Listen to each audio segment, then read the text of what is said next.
Welcome back, everybody. Today I'm going to teach you how to sell stock within compliance using Jotform. This is a straightforward way to manage inventory sales while keeping everything organized and professional. Also, if you're interested in business tools that could improve your workflow, I've dropped a few links in the description down below. To get started, open your web browser and navigate to jotform.com. Once you're on the homepage, you'll need to log in using your credentials. Enter your username and password to access your Jotform dashboard where all your forms are managed. After logging in, look toward the upper left corner of the page where you'll see an option labeled My Workspace. Click on it, and from the drop-down menu that appears, select My Forms. This section displays all the forms you've created and gives you access to build new ones. Now, let's create your sales form.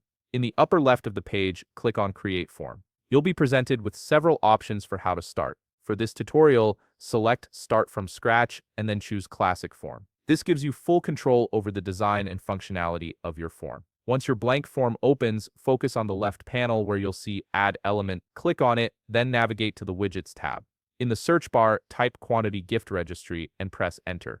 From the results, click on Quantity Gift Registry to add this widget to your form. This widget is essential because it allows customers to see available stock quantities and select items accordingly. With the widget now on your form, look over to the right panel where the widget settings appear. Click on Edit Items to begin customizing your product list. Here, you can add your stock products by entering details like product name with the quantity available in parentheses, for example, product name 9 available. Set the quantities for each item so customers know exactly what's in stock. Next, we need to add a section for shipping information. Go back to the left panel, click Add Element, and this time navigate to the Basic tab. Scroll down until you find Section Collapse and click it or drag it below the widget you just added. This creates a collapsible section that keeps your form organized and easy to navigate.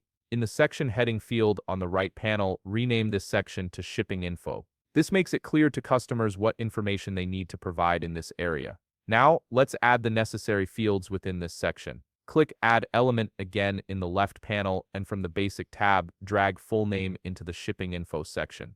Repeat this process by dragging address and phone fields into the same section. These fields ensure you collect all the essential shipping details from your customers.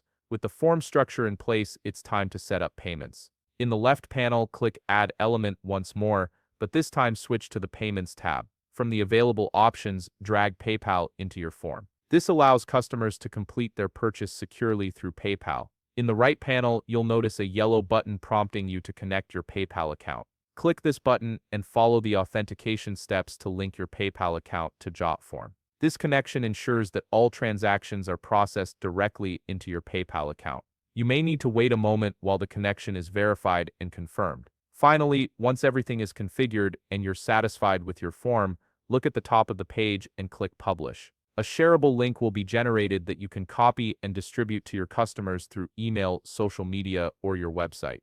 And that's it. You've successfully created a compliance-friendly stock sales form using Jotform that manages inventory, collects shipping information, and processes payments all in one place. If you found this video helpful, please leave a like, subscribe, and see you in the next video.